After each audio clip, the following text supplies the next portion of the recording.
This is Akanksha Singh. Welcome you on YouTube channel way to ज़ैरफ।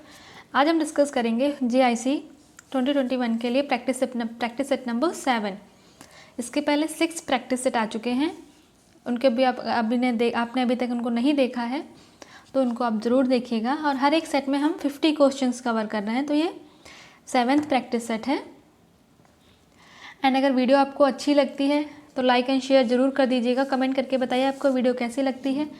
And अगर अभी तक आपने चैनल सब्सक्राइब नहीं किया है तो चैनल को भी सब्सक्राइब जरूर कर लीजिएगा। एंड स्टार्ट करते हैं। सबसे पहला क्वेश्चन है, germination of pulses is nutritionally important because.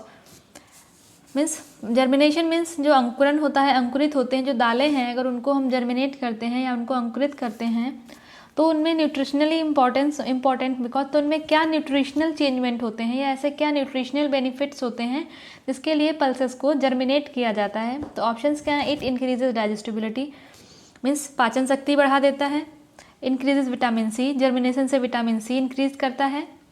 It increases the bio availability of iron, या ऑल ऑफ द अबव। तो इसका जो आंसर है वो हो जाएगा ऑल ऑफ द अबव, क्योंकि जब जर्मिनेशन होता है, ठीक है, जब जर्मिनेशन होता है तो यहाँ पे एमाइलेज एंजाइम जो है वो एक्टिवेट हो जाता है। जब एमाइलेज एंजाइम एक्टिवेट होता है तो ये कॉम्प्लेक्स कार्बोहाइड्रेट को सिंपलर फॉर्म में ब्रेक कर देता है, जिसकी वजह से डाइजेस्टिबिलिटी इंप्रूव होती है। उनमें जर्मिनेशन होता है, इससे विटामिन सी इंप्रूव होती है। जब विटामिन सी इंप्रूव होती है तो फाइटेट का कंटेंट कम होता है। जब फाइटेट का कंटेंट कम होगा तो आयरन की जो बायो अवेलेबिलिटी है वो इंक्रीज करेगी। तो ओवरऑल इसके all of the above answer जो है वो करेक्ट हो जाएगा। नेक्स्ट क्वेश्चन आता है डायलिसिस। तो डायलिसिस क्या है? The same process as osmosis, the diffusion of sugar molecules through water, the process involve in the diffusion of toxic substance through membrane, या evaporation of surplus sugar. Dialysis करते किसके लिए हैं? ये डायलिसिस जो है वो किडनी के लिए की जाती है। और किडनी का काम क्या होता है? जो भी ब्लड में टॉक्सिक सब्सटेंस आ रहे हैं, हमारी बॉडी में जो टॉक्सिक सब्सटेंस आ रहे हैं उनको एक्सक्रीट आउट करके यूरिन के थ्रू बाहर निकालना, ये होता है किडनी का काम। जब किडनी प्रॉपर फंक्शन नहीं करती है तो ये काम हम डायलिसिस के थ्रू करते हैं। तो सिंपल सा क्या काम हो जाएगा, किडनी जो है वो टॉक्सिन्स, जो भी टॉक्सिन्स हमारी बॉडी में आ रहे हैं उनको रिमूव करता है। तो किडनी डायलिसिस भी वही करेगा कि जो भी टॉक्सिन्स।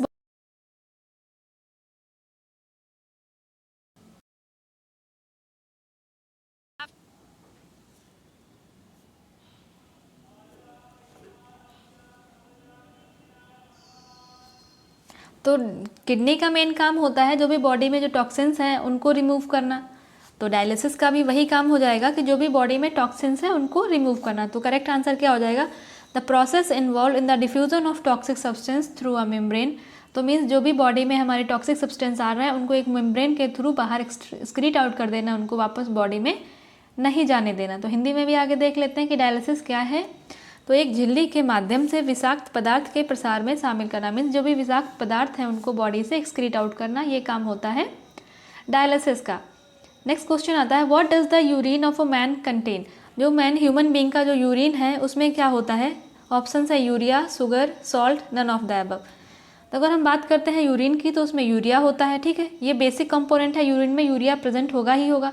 अगर यूरिन में शुगर भी आ रहा है दैट मीन्स पर्सन को है जो वो डायबिटिक है। तो शुगर का, यूरिन में शुगर नहीं होता है, अगर आ रहा है तो मीन्स पर्सन को डायबिटीज़ के सिम्टम्स हैं। तो मेन कंपोनेंट जो होता है यूरिन में, मेनली जो यूरिन में होता है वो क्या होता है? यूरिया होता है। नेक्स्ट क्वेश्चन आता है, डेफिशिएंसी ऑफ इंसुलिन कॉजेज। अगर इंसुलिन की डेफिशिएंसी से क्या होता है?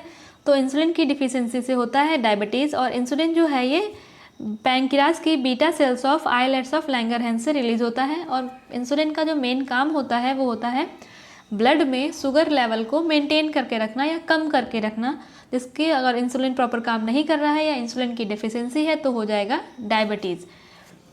Berry means thiamine, vitamin B1 की कमी से होता है बेरी। एनीमिया इस आयरन की वजह कमी से होता है। फीवर, बॉडी में जो एबनॉर्मल टेम्परेचर इंक्रीज करता है तो उस कंडीशन को हम बोलते हैं फीवर। नेक्स्ट क्वेश्चन है, the main endocrine gland present in the human body is. जो मेन एंडोक्राइन ग्लैंड प्रेजेंट होती है ह्यूमन बॉडी में, मेन मीन्स मास्टर ग्लैंड। तो मास्टर ग्लैंड कौन सी होती है? तो ये होती है पिट्यूटरी ग्लैंड। जो पिट्यूटरी ग्लैंड है ये ह्यूमन बॉडी की मेन एंडोक्राइन ग्लैंड है, इसको मास्टर ग्लैंड भी बोलती है, जो हमारे बॉडी के ऑलमोस्ट सारे फंक्शंस को कंट्रोल करते हैं। नेक्स्ट है, which one of the following is called growth gland. इनमें से ग्रोथ ग्लैंड किसको कहा जाता है, तो हम यहाँ पे बात करेंगे थायराइड की, क्योंकि थायराइड से जो थायराइड ग्लैंड है, थाइमस ग्लैंड है, यहाँ से T3 T4 निकलते हैं, ठीक। यहाँ से हाइपोथायराइडिज्म एंड हाइपरथायराइडिज्म होता है। और अगर थायराइड का इम्बैलेंस होता है तो हमने पढ़ा है कि ग्रोथ एंड मेंटल रिटार्डेशन दोनों चीज़ें अफेक्ट होती हैं। और ये जब थायराइड जो ग्रोथ से रिलेटेड होता है तो यहाँ पे रिलीज़ करता है हार्मोन, सोमैटिक हार्मोन, ठीक है, जिसको हम ग्रोथ हार्मोन भी बोलते हैं। तो यहाँ पे इनडायरेक्टली हम बात करते हैं अगर कौन सी ग्लैंड है जो ग्रोथ से रिलेटेड होती है, तो ये थायराइड ग्लैंड है जो इनडायरेक्टली जो है ग्रोथ से रिलेटेड होती है। नेक्स्ट क्वेश्चन आता है the TRYSEM scheme the target group is. जो ट्राइसम स्कीम है ये 1979 में रिलीज़ हुई थी। तो ये ट्राइसम स्कीम का मेन टारगेट ग्रुप क्या था, ये कौन से ग्रुप के लिए रिलीज़ की गई थी, तो ऑप्शन है urban women, rural youth, urban youth, या फिर rural youth and women below poverty line. तो ट्राइसम जो है सबसे पहली बात है ये यूथ के लिए थी, और उसमें भी जो रूरल यूथ है उनके लिए थी, तो वुमेन के लिए नहीं थी। तो जहाँ जहाँ पे वुमेन दिया है वो कट हो जाएगा, और यहाँ पे ये अर्बन है तो अर्बन के लिए नहीं थी। किसके लिए थी, जो रूरल यूथ पीपल है, जो ग्रामीण युवक हैं। ये ट्राइसम की योजना 1979 में आई थी, और ये आई थी जो ग्रामीण युवक हैं उनके लिए आई थी। नेक्स्ट क्वेश्चन नंबर 8 की अगर हम बात करें, which type of nerve carry impulses from the sense organ in response to stimulus. Means जो नर्व हैं जो इम्पल्स कैरी करती हैं हमारे सेंस ऑर्गन से, उनको हम क्या कहते हैं। जैसे हमने कुछ टच किया तो वो सरफेस हार्ड है, सॉफ्ट है, स्मूथ है, स्लिपरी है, कैसी है, वो हमें थ्रू स्किन हमारा एक सेंस ऑर्गन है, वहाँ से हमको फील हुआ। तो ये क्या है, ये हमारा सेंसरी ऑर्गन है। जो हमारे सेंसरी ऑर्गन्स जो हमें फील करते हैं वो हमारे जो स्टिमुलस हैं वो ब्रेन तक जाते हैं। उसके बाद ब्रेन एक्ट करता है कि इस पर कैसे रिएक्शन करना। जैसे कोई गर्म बर्तन था, उस पर हाथ अगर टच हो गया तो तुरंत हमारा ब्रेन जो है वो रिएक्ट करता है कि वहाँ से हाथ हटाओ, हम तुरंत हाथ हटा लेते हैं। तो मीन्स पहले सेंसरी एक्टिविटी होती है, उसके बाद में मोटर एक्टिविटी होती है। तो जो नर्व इम्पल्स कैरी करते हैं सेंस ऑर्गन से उनको हम बोलते हैं सेंसरी नर्व्स। नेक्स्ट क्वेश्चन आता है the amoeba type organism in the human body causing malaria and amoebic dysentery. तो यहाँ पे बात की गई है अमीबा टाइप ऑर्गेनिज्म। अमीबा कैसा होता है, यूनिसेलुलर होता है, मीन्स सिंगल सेल ऑर्गेनिज्म है। और यहाँ पे सिंगल सेल ऑर्गेनिज्म कौन है, तो ये प्रोटोजोआ, ये सिंगल सेल ऑर्गेनिज्म है, ठीक है। तो अगर हम बात करेंगे कि अमीबा टाइप तो हो जाएगा प्रोटोजोआ, और बाकी बैक्टीरिया, वायरस, फंजाई ये सिंगल सेल नहीं होते। तो प्रोटोजोआ जो है वो अमोबिक डिसेंट्री और मलेरिया कॉज करता है ह्यूमन बॉडी में। तो अमीबा अगर नहीं है तो ये हम बोलेंगे प्रोटोजोआ। वैसे भी अमीबिक डिसेंट्री हमने पढ़ा है कि प्रोटोजोआ फैमिली का होता है जो अमोबिक डिसेंट्री कॉज करता है। नेक्स्ट क्वेश्चन है the normal temperature of the human body is. तो ह्यूमन बॉडी का नॉर्मल टेम्परेचर क्या होता है, तो ह्यूमन बॉडी का अगर हम सेंटीग्रेड सेल्सियस में हम बात करें तो 37 डिग्री सेल्सियस होता है। अगर हम ये फ़ॉरेनहाइट में बात करें तो ये 98.6 फ़ॉरेनहाइट डिग्री में होता है। ये है फ़ॉरेनहाइट में, और ये अगर हम सेल्सियस की बात करते हैं तो 37 डिग्री सेल्सियस में आ जाता है। नेक्स्ट क्वेश्चन है the functions of calcium in our body. तो हमें यहाँ पे बात करनी है जो कैल्शियम के फंक्शंस क्या हैं हमारी बॉडी में। तो ऑप्शन है to increase the supply of blood to the heart, to provide strength to the bone and teeth, to provide oxygen to the blood, to provide more sugar in our blood. तो calcium का हमने पढ़ा है कि जो हमारे bones और teeth को स्ट्रेंथ प्रोवाइड करने में जो मेन फंक्शन होता है वो कैल्शियम का होता है। तो यहाँ पे हो जाएगा to provide strength to the bones and teeth.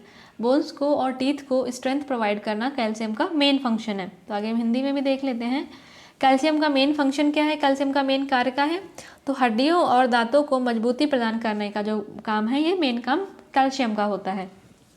Next question आता है maximum energy consuming job is. यहाँ पे हमने बात की कि मैक्सिमम एनर्जी कंज्यूमिंग जॉब कौन सा है, ऐसा कौन सा काम है जिसमें बहुत ज़्यादा एनर्जी का यूज़ होता है।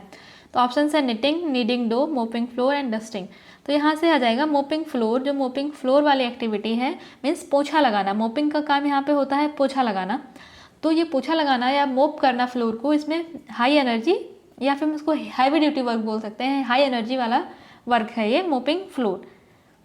नेक्स्ट क्वेश्चन आता है the drug most widely use to relieve pain. इनमें से कौन सा ड्रग है जिसको मोस्टली यूज़ किया जाता है, पेन मीन्स जो दर्द है, दर्द को कम करने के लिए जो ड्रग मोस्टली यूज़ किया जाता है उसको हम बोलते हैं एस्पिरिन। नेक्स्ट क्वेश्चन आता है the minimum legal age for marriage for boys is. यहाँ पे हमने बात की कि मिनिमम लीगल एज क्या है लड़कों की शादी के लिए, बॉयज़ की मैरिज के लिए मिनिमम लीगल एज क्या है, तो वो है 21 ईयर्स। अगर बॉयज़ की मिनिमम लीगल एज की अगर हम बात करें तो ये 21 ईयर है मैरिज की। और गर्ल्स की कितनी है वो आपको कमेंट सेक्शन में बताना है कि जो गर्ल्स की जो लीगल मैरिज एज है वो कितनी है। बॉयज़ की हमने यहाँ पे पढ़ ली, बॉयज़ की 21 है, गर्ल्स की कितनी है वो आपको कमेंट सेक्शन में बताना है। नेक्स्ट क्वेश्चन आता है, which one of the following blood group is universal recipient. हमने यहाँ पे बात की है यूनिवर्सल रिसिपेंट की, मीन्स जो सर्वग्राही है, जो किसी से भी ब्लड जो है वो ले सकता है। तो ये जो ए बी ब्लड ग्रुप वाले होते हैं ये किसी से भी ब्लड ले सकते हैं, और ये ब्लड ग्रुप जो ओ वाले होते हैं ये डोनर होते हैं, किसी को भी ब्लड जो है वो दे सकते हैं। और अगर हम रेसिपेंट की बात करें जो किसी से भी ब्लड ले सकते हैं तो वो होते हैं ए बी, और ब्लड ग्रुप ओ जो है ये डोनर होता है, किसी को भी ब्लड दे सकता है। नेक्स्ट क्वेश्चन है, to produce transparent and stiffness in cloth cotton fabric is treated with, means transparency और स्टिफनेस प्रोवाइड करते हैं कॉटन फैब्रिक में, उसको क्या बोलते हैं, वो किसके साथ ट्रीट किया जाता है। देखो अगर हमने स्टिफनेस की बात की है, मीन्स जब कॉटन कैसा है, सेलुलोजिक है, सेलुलोजिक मीन्स नेचर में बेसिक है, तो बेसिक अगर हम बेस के साथ रिएक्ट करेंगे तो ये स्टिफ नहीं होगा, जब हम अपोजिट कैरेक्टर के साथ इसको रिएक्ट कराएंगे तभी तो ये स्टिफ होता है। तो सिंपल सी बात है, एसिड के साथ रिएक्शन होगा। जब एसिड के, कौन सा एसिड होगा, वो होगा सल्फ्यूरिक एसिड। जब कॉटन को सल्फ्यूरिक एसिड के साथ ट्रीट करते हैं तब कॉटन जो है वो स्टिफ हो जाता है और उसमें ट्रांसपेरेंसी आ जाती है। नेक्स्ट क्वेश्चन आता है, red blood corpuscles are produced in, जो रेड ब्लड कार्पल्स होती हैं या फिर हम उनको बोल सकते हैं लाल रक्त कणिकाएँ, ये कहाँ पे प्रोड्यूस होती हैं या कहाँ पे बनती हैं। तो ये जो रेड ब्लड सेल्स हैं या रेड ब्लड कार्पल्स हम इनको बोल सकते हैं, ये बोन मैरो में बनती हैं। और इनका जो हम अगर लाइफ स्पैन की बात करें तो ये 120 डेज इनका लाइफ स्पैन होता है। जब उसके बाद ये डाई कहाँ होती है, जाके इनकी डेथ कहाँ पे होती है, तो इनकी डेथ जो है ये स्प्लीन में होती है।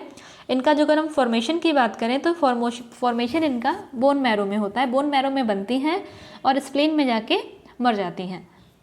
नेक्स्ट क्वेश्चन आता है, for the treatment of which organ dialysis is resorted. अभी हमने पढ़ा था डायलिसिस किडनी के लिए डायलिसिस होता है जब किडनी प्रॉपर फंक्शन नहीं करती है या जो हमारी बॉडी में जो टॉक्सिन्स आ रहे हैं किडनी उनको प्रॉपर रिमूव नहीं कर पा रही, तो वहाँ पे क्या किया जाता है, तो डायलिसिस किया जाता है। जो डायलिसिस जो है वो किडनी का वर्कलोड कम कर देती है, इसीलिए किया जाता है डायलिसिस। नेक्स्ट क्वेश्चन आता है, लीवर हेल्प करता है to promote digestion of food, store glucose as glycogen, promote respiration या ऑल ऑफ द अबव। तो हमने पढ़ा है कि लीवर का क्या काम है, जो भी हमारी बॉडी में एक्सेस ग्लूकोज जा रहा है इसको ग्लाइकोजन में कन्वर्ट करना, ये होता है लीवर का काम। मीन्स जो भी हम ग्लूकोज ले रहे हैं, जो भी हमारी बॉडी में ग्लूकोज जा रहा है, अगर ये ग्लूकोज एक्सेस अमाउंट में जा रहा है तब उसको ग्लाइकोजन में कन्वर्ट करके स्टोर करना, ये काम होता है लीवर का। नेक्स्ट क्वेश्चन आता है, the excessive perspiration makes a man feel weak especially during summer, this is because of. देखो समर के टाइम जब स्वेटिंग होती है, क्योंकि यहाँ पे परस्पायरेशन की बात की है, मीन्स वाटर लॉस हो रहा है। जब वाटर लॉस होगा तो क्या होगा, डिहाइड्रेशन होगा, और डिहाइड्रेशन में वाटर के साथ साथ जो हमारे बॉडी में इलेक्ट्रोलाइट्स हैं, सॉल्ट हैं, ये भी वाटर के साथ इवोपरेट होते हैं। मीन्स यहाँ पे सॉल्ट का भी लॉस होता है, वाटर का भी लॉस होता है। और हमने पढ़ा है कि ये सॉल्ट्स जो हैं हमारे मसल्स को, जो हमारे मसल्स में जो वर्क होता है, मसल्स जो चैनल होते हैं उनमें उनको एक्टिवेट करने में काम करता है। तो पहले तो डिहाइड्रेशन हो गया, डिहाइड्रेशन के बाद ये वाटर इम्बैलेंस हो गया और जो इलेक्ट्रोलाइट इम्बैलेंस है वो भी हो रहा है। तो इसका करेक्ट आंसर क्या हो जाएगा, ये ऑल ऑफ द अबव हो जाएगा। अगर परस्पायरेशन हो रहा है, वाटर लॉस हो रहा है ड्यूरिंग समर, तो उसकी वजह से सॉल्ट में भी लॉस होगा, वाटर इवोपरेट होगा, डिहाइड्रेशन भी होगा, और जो हमारी नर्व्स हैं उनमें भी वीकनेस लगेगी ड्यू टू हीट। तो all of the above is the correct answer. तो ये इसका हिंदी में है तो इसका भी करेक्ट आंसर हो जाएगा all of the above. Next question आता है, रिसरप्राइन इज यूज टू। रिसरप्राइन ये क्या है, पहले बात तो ये है कि रिसरप्राइन ये ड्रग है और ये क्यों यूज़ किया जाता है। ऑप्शंस हैं, elevate high blood pressure, elevate low blood pressure, cure heart alignment, none of the above. तो रिसरप्राइन जो है ये यूज़ किया जाता है ब्लड प्रेशर को कम करने के लिए। एलिवेट मीन्स कम करना, ये जब ए से स्टार्ट होती है स्पेलिंग मीन्स कम करना, जब ये ई से स्टार्ट होती है एलिवेट, ये एलिवेट है, ये एलिवेट है, तो इसका मतलब होता है चीज़ को इंक्रीज़ करना। तो एलिवेट मीन्स कम करना high blood pressure. High blood pressure को जो कम करने के लिए जो ड्रग दिया जाता है उसको रिसरपाइन भी बोलते हैं, और ये एक तरह का वैसोडाइलेटिंग एजेंट है। मीन्स अगर ब्लड को जो है ये थिक नहीं होने देता है। जब ब्लड जो है, ब्लड जो की कंसिस्टेंसी है, जब वो ज़्यादा लिक्विड रहेगी तो ब्लड को फ्लो करने में आसानी होगी और उससे ब्लड प्रेशर नहीं बढ़ेगा। जब ब्लड थिक होने लगता है तो ब्लड में प्रेशर बढ़ता है, जिससे हाई ब्लड प्रेशर कॉज करता है। तो रिजरप्राइन का काम क्या है? ब्लड को मतलब वैसोडाइलेशन का काम है, जो ब्लड को लिक्विड में रखता है, थिक नहीं होने देता है, और जिसकी वजह से ब्लड प्रेशर को कम करने में हेल्प करता है। नेक्स्ट क्वेश्चन आता है, radium is use to cure which disease? Radium को कौन सी डिजीज़ को क्योर करने के लिए यूज़ किया जाता है? तो ऑप्शंस क्या हैं? Cancer, brides disease, haemophilia, typhoid fever. तो अगर हम बात करें रेडियम की, ठीक है, जो ये रेडियम है इसको यूज़ किया जाता है कैंसर ट्रीटमेंट के लिए, और जब कैंसर में जो कीमोथेरेपी होता है, कीमोथेरेपी वाला ट्रीटमेंट, उसमें रेडियम यूज़ किया जाता है। नेक्स्ट क्वेश्चन आता है, by taking the pulse rate of the human body a doctor determines. जब कोई ह्यूमन है, कोई पर्सन है, उसके जब डॉक्टर पल्स रेट चेक करता है तो वो क्या चेक करता है? वो चेक करता है कि पल्स प्रॉपर चल रही है, क्योंकि हमने पढ़ा है ना, 1 मिनट में हार्ट कितनी बार बीट करता है? तो 72 टाइम पंप करता है। तो ये पल्स रेट के थ्रू डॉक्टर ये चेक करता है कि हार्ट जो है प्रॉपर बीट कर रहा है या नहीं कर रहा है। तो पल्स रेट के थ्रू जो डॉक्टर है वो हार्ट बीट को चेक करता है। और पल्स रेट का हार्ट वॉल, बॉडी और ये ब्लड इन बॉडी या कंडीशन ऑफ लीवर, इससे कोई रिलेशन नहीं है। पल्स रेट सिंपली हेल्प करती हैं हार्ट बीट को चेक करने में कि हार्ट बीट प्रॉपर हो रही है या स्किप तो नहीं हो रही है, लो हार्ट बीट हो रही है, हाई हार्ट बीट हो रही है, ये सब चेक करने के लिए यूज़ होता है। एंड वीडियो अगर आपको अच्छी लग रही हो तो लाइक एंड शेयर ज़रूर कर दीजिएगा। एंड नेक्स्ट क्वेश्चन है, the primary reason for parboiling is. Parboiling के लिए प्राइमरी रीज़न क्या है? तो पारबॉइलिंग की अगर हम बात करें तो ऑप्शंस क्या है? Whiten the rice, enhance cooking time, conserve nutrients, to favour gelatinisation. तो अगर हम पारबॉइलिंग की बात करते हैं तो पारबॉइलिंग जो है ये न्यूट्रिएंट्स को मेनली कंजर्व करने के लिए यूज़ किया जाता है, क्योंकि जैसे अगर हम राइस की बात कर रहे हैं तो राइस के ऊपर जो ब्रान है, तो ब्रान के बीच में जो लेयर है इसमें मोस्टली न्यूट्रिएंट्स होते हैं, विटामिन्स होते हैं। जब इनको हम पारबॉइल करते हैं तो ये न्यूट्रिएंट्स स्टीप आउट होके राइस में आ जाते हैं, जिससे न्यूट्रिएंट का जो लॉस है वो कम होता है। तो पारबॉइलिंग मेनली किया जाता है ये न्यूट्रिएंट को कंजर्व करने के लिए। नेक्स्ट क्वेश्चन है, ग्लाइकोजन इज स्टोर्ड इन। जो ग्लाइकोजन है वो कहाँ स्टोर होता है? तो हमने अभी लास्ट में पढ़ा कि जो ग्लाइकोजन जो है वो लीवर में स्टोर होता है। लीवर जो एक्सेस ग्लूकोज को ग्लाइकोजन में कन्वर्ट करता है और उसको स्टोर करने लगता है। नेक्स्ट क्वेश्चन आता है, the filtration of waste from the blood in the human body is done. जो भी वेस्ट हो रहा है ब्लड में, उसका फिल्ट्रेशन ह्यूमन बॉडी में किसके थ्रू किया जाता है? तो ये किया जाता है किडनी के थ्रू। नेक्स्ट क्वेश्चन आता है, excessive intake of alcohol damage करता है पर्सन। अगर हम एक्सेसिव एल्कोहल हो रहा है, एल्कोहल जो है एक्स्ट्रा अमाउंट में लिया जा रहा है, तो उसकी वजह से क्या डैमेज होता है? तो ये सबसे पहले अफेक्ट करता है लीवर पे। अगर एल्कोहल जो है वो अगर एक्सेसिव अमाउंट में लिया जा रहा है तो ये सबसे पहले लीवर पे इफेक्ट करता है, ये लीवर को अफेक्ट करता है। नेक्स्ट क्वेश्चन आता है, which of the following equipment is use for keeping cooked food warm in a cafeteria. अगर हम बात करते हैं कैफेटेरिया की, कैफेटेरिया में कौन सा इक्विपमेंट यूज़ किया जाता है फूड को गर्म रखने के लिए? कुक्ड फूड जो है उसको गर्म रखने के लिए कैफेटेरिया में कौन सा इक्विपमेंट जो है वो यूज़ किया जाता है? तो ऑप्शंस क्या है? रिकॉर्ड, बेनमारी, फूड ट्रॉली या स्मॉल गैस बोर्ड। तो अगर हम बात करते हैं कैफेटेरिया की, जो कैफेटेरिया में फूड को गर्म रखने के लिए जो है बेनमारी यूज़ किया जाता है। बेनमारी एक इक्विपमेंट है, ऐसे लॉन्ग प्लेटफॉर्म टाइप होता है, इसमें चैम्बर्स होते हैं जिस पे फूड रखा जाता है। ये फूड को गर्म रखने में हेल्प करता है। नेक्स्ट क्वेश्चन आता है, which of the following is not a theory of origin of clothing. इनमें से कौन सी थ्योरी नहीं है ओरिजिन ऑफ क्लॉथिंग? क्लॉथिंग के ओरिजिन की कौन सी थ्योरी नहीं है? तो ऑप्शंस क्या है? प्रोटेक्शन, टैटूइंग, एडॉर्नमेंट या मॉडेस्टी। तो इनमें से जो टैटूइंग है, ये टैटू बनवाना, ये कोई भी क्लॉथिंग की थ्योरी नहीं है। क्लॉथिंग मीन्स जब हमको प्रोटेक्शन मिलता है, एडॉर्नमेंट, मॉडेस्टी, ये सब जो है ये थ्योरी है प्रिंसिपल के क्लॉथ के ओरिजिन की। बट जो ये टैटूइंग है, ये टैटू करना, टैटू बनवाना, ये क्लॉथ के ओरिजिन की थ्योरी नहीं है। नेक्स्ट क्वेश्चन आता है कि question number 30, if on a certain day children are not in a mood to study. Means कोई एक दिन है जिसमें बच्चों का पढ़ने का मन नहीं कर रहा है, तब टीचर क्या करेगा? They should be free, means बच्चों को फ्री छोड़ देगा। They should be order to remain seat in the class without talking, या फिर टीचर कहेगा कि आप सब लोग क्लास में बैठे रहो, बस बातें नहीं करोगे। देन थर्ड ऑप्शन है कि they should be told to conduct an interesting activity on the day, means अगर बच्चों का पढ़ने का मन नहीं कर रहा है तो टीचर बोलेगा कोई इंटरेस्टिंग एक्टिविटी प्लान करते हैं। या फिर teacher should sit along with them, laugh along with them and have fun. या फिर फोर्थ ऑप्शन है कि बच्चों के साथ टीचर भी बैठेगा और मस्ती करेंगे। तो इसमें क्या ऑप्शन सही क्या होगा कि अगर बच्चों का पढ़ने का मूड नहीं है, किसी दिन उनको पढ़ने का मन नहीं कर रहा है, तो टीचर क्या करेगा, तो टीचर को चाहिए कि वो करे कि उनको बच्चों जो भी स्टूडेंट्स हैं उनको बोले कि कोई एक इंटरेस्टिंग एक्टिविटी प्लान करो जिसमें उस एक्टिविटी में सब पार्टिसिपेट करें, जिससे उनको अगर उनको पढ़ने का मन नहीं है तो थ्रू एक्टिविटी वो कुछ ना कुछ नॉलेज गेन करेंगे। तो ऑप्शन नंबर जो सी है इसका ये सही हो जाएगा कि अगर स्टूडेंट्स का पढ़ने का मन नहीं कर रहा है तो उनको कोई इंटरेस्टिंग एक्टिविटी प्लान करने के लिए बोला जाए और उसको कंडक्ट करें। नेक्स्ट क्वेश्चन आता है which of the following is not a stretch fibre, इनमें से कौन सा जो है वो स्ट्रेच फाइबर नहीं है। अगर हम यहाँ पे बात करें कि कौन सा स्ट्रेच फाइबर नहीं है तो ऑप्शंस क्या है, नियोप्रीन, स्पेंडेक्स, इलास्टेन या विस्कस।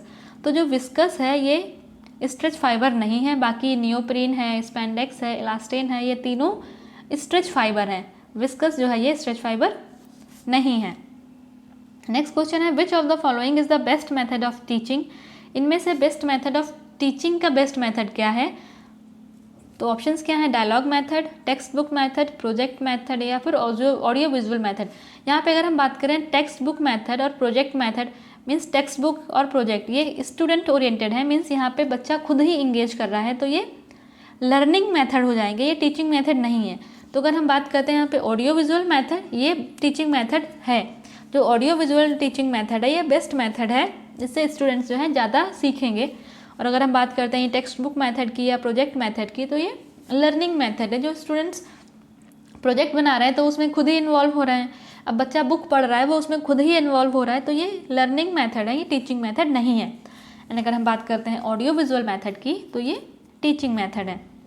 नेक्स्ट क्वेश्चन आता है full term babies are those who are born after week of gestation, means अगर हम बात करें कि full term means full pregnancy term, जब बेबी कितने वीक के बाद पैदा होता है, कितनी वीक के बाद वो जन्म लेता है, जब उसको हम बोलते हैं कि फुल टर्म बेबी है।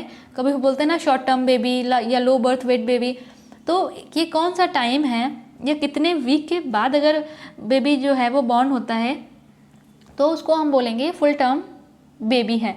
तो जो ये 37 के बाद मीन्स 37 वीक के बाद 40 वीक्स तक के बीच में जो बेबी बॉर्न होते हैं या बेबी जो जन्म लेते हैं उनको हम बोलते हैं फुल टर्म बेबीज़।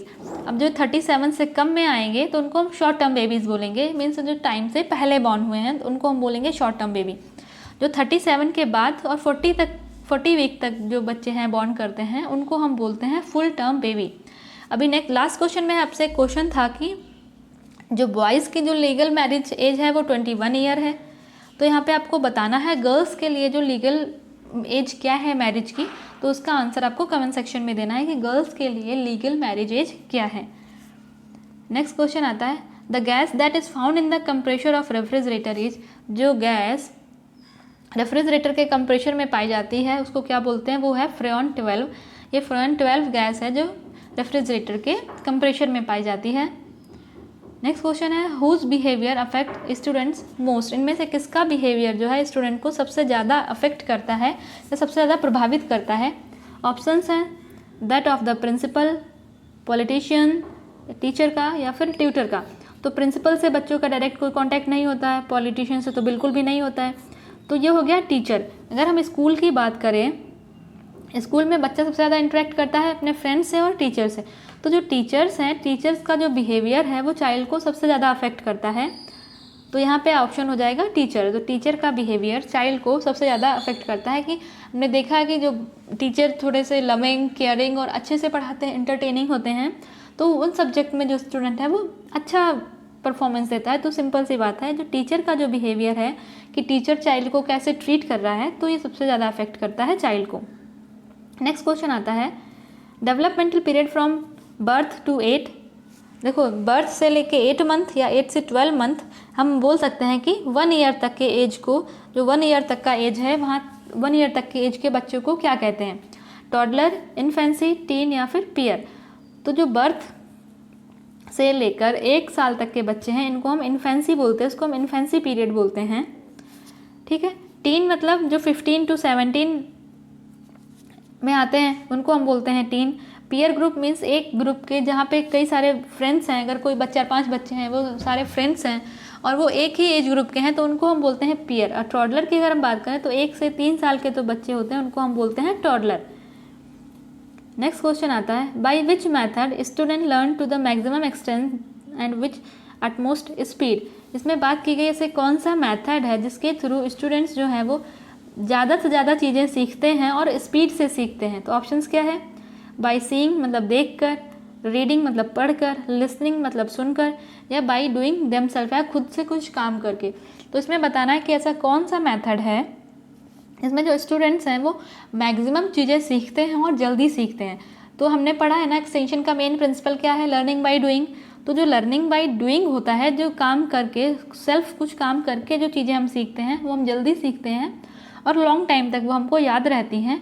तो ये हो जाएगा बाई डूइंग देमसेल्फ। ये ऑप्शन नंबर डी जो है इसका करेक्ट आंसर है कि by doing themselves is the correct method through which student learn maximum extent and the utmost speed. Next question आता है, which of the following is not principle in textile design. इनमें से कौन सा textile design का principal नहीं है। तो हमने यहाँ पे 2 चीज़ें पढ़ी हैं, एक तो प्रिंसिपल और दूसरा एलिमेंट। तो यहाँ पे बात कर रहे हैं टेक्सटाइल प्रिंसिपल्स की। तो इनमें से कौन सा टेक्सटाइल प्रिंसिपल नहीं है।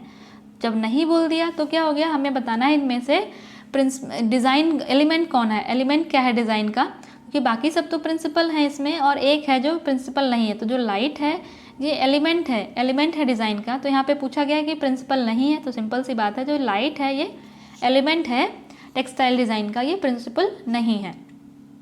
नेक्स्ट क्वेश्चन आता है, disability in reading is called. यहाँ पे रीडिंग की बात की, जो पढ़ने में जब प्रॉब्लम होती है, रीडिंग में जो डिसेबिलिटी होती है उसका एक टर्म है। तो वो क्या है, ऑप्शन है हीमोफीलिया, डिसलेक्सिया, अफेजिया या डिसग्राफिया। तो जो रीडिंग प्रॉब्लम जहाँ पे होती है उसको हम बोलते हैं डिसलेक्सिया। और अगर हम बात करें हीमोफीलिया की, जेनेटिक डिजीज़ है जिसमें ब्लड क्लॉट नहीं करता है, उसको हम बोलते हैं हीमोफीलिया। अफेजिया मीन्स जहाँ पे प्रॉपर बोलने में प्रॉब्लम होती है, और डिसग्राफिया मीन्स जहाँ पे लिखने में प्रॉब्लम होती है, उसको हम बोलते हैं डिसग्राफिया।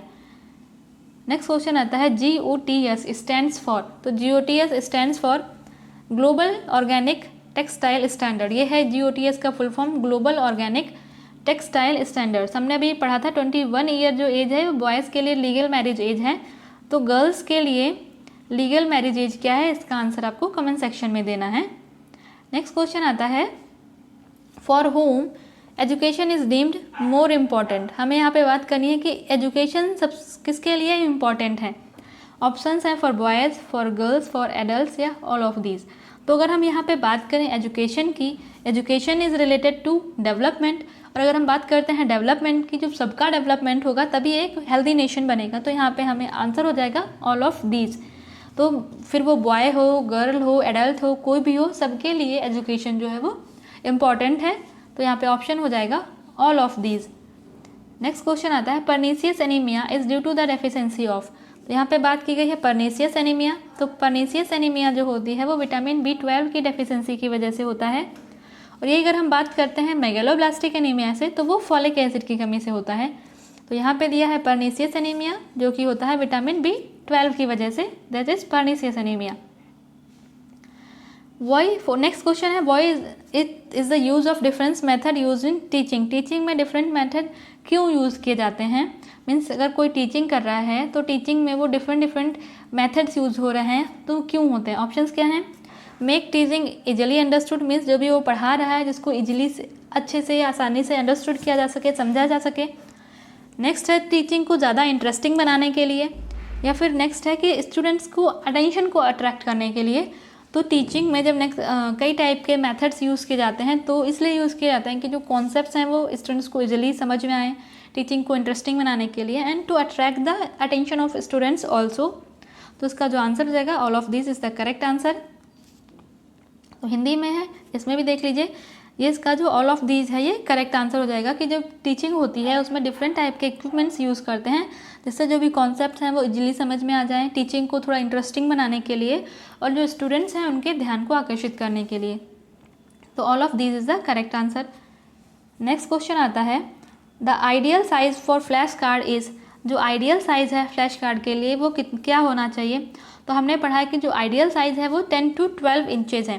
तो एक किसी ने पूछा था कि मैम इसमें 10 to 12 इंचेज़ हैं, कहीं कहीं पे 20 to 22 भी दिया हुआ है। तो जब 20 और 22 आप पढ़ोगे तो वहाँ पे लिखा होगा सेंटीमीटर्स में। यहाँ पर अगर हम इंचेस में बात करेंगे तो वो 10 into 12 इंचेस में आएगा। अगर इसके अलावा कोई डेटा दिया है 20 to 22 या फिर 22 to 24 तो ये दिया होगा सेंटीमीटर्स में। अगर इंचेस में दिया होगा तो वो 10 into 12 ही दिया होगा। नेक्स्ट क्वेश्चन आता है the true objective of education is, education का मेन ऑब्जेक्टिव क्या है। Making student able so that they can earn a living, means student को इस काबिल बनाना है कि वो अपने लिए कुछ अर्न कर सके अपनी लाइवलीहुड के लिए। प्रिपेयरिंग स्टूडेंट फॉर जॉब, उनको जॉब के लिए तैयार करना। Help student to acquire knowledge, उनको नॉलेज एक्वायर करने के लिए हेल्प करना। या फिर facilitating the round development of student, या फिर उनके ऑलराउंड डेवलपमेंट में हेल्प करना। तो एजुकेशन का मेन ऑब्जेक्टिव ये होता है कि जो भी स्टूडेंट है उसको ऑल राउंड डेवलपमेंट में हेल्प करना, उसके ऑल राउंड डेवलपमेंट में हेल्प करना, जिसकी वजह से जैसे सोशल हो गया, मॉरल हो गया, कॉग्निटिव हो गया, जितने भी टाइप के डेवलपमेंट हैं उसको डेवलपमेंट में इम्प्रूव करना, उसके ऑल राउंड डेवलपमेंट में जब हेल्प करना, जो उसका प्रॉपर डेवलपमेंट होगा तो स्टूडेंट अपने लिए रिसोर्सेज, अपने लिए जॉब तो वो फाइंड आउट कर ही लेगा। अब जो एजुकेशन के अगर हम मेन ऑब्जेक्टिव की बात करें तो मेन ऑब्जेक्टिव यही होता है कि जो पर्सन को ऑल राउंड डेवलपमेंट हो। तो इसमें शिक्षा का सही उद्देश्य क्या है, तो उसका मेन उद्देश्य ये है कि छात्रों को सर्वांगीण विकास को सुविधाजनक बनाना, इसके ऑल राउंड डेवलपमेंट को ईजी बनाना।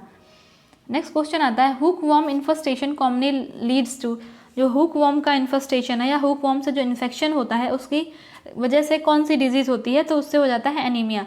जब हुक वॉर्म का इन्फेस्टेशन होता है तो वहाँ से होता है एनीमिया। अगर हम नेक्स्ट क्वेश्चन की बात करते हैं the heart rate of infant is, तो इन्फेंट की हार्ट रेट क्या होती है। तो हमने पढ़ा है कि जो इन्फेंसी स्टेज में हार्ट रेट जो है बहुत ज़्यादा होती है। तो इन्फेंसी स्टेज में जो हार्ट रेट होती है वो होती है 120 से 140 पर मिनट।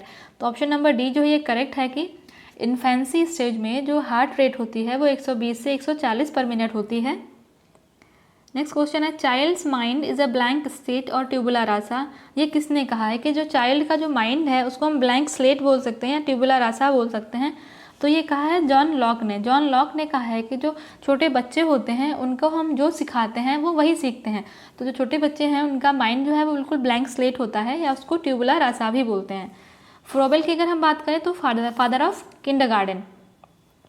नेक्स्ट क्वेश्चन आता है one of the tool of evaluation in extension education. अगर हम बात करें कि एक्सटेंशन एजुकेशन में इवेलुएशन का एक टूल क्या है या मीन्स मूल्यांकन का एक उपकरण क्या है, तो ऑप्शन है research study, credibility, communication channel या रिकॉर्ड्स। तो हम इवेलुएशन कब करते हैं, जब हमारे पास प्रॉपर रिकॉर्ड्स होते हैं।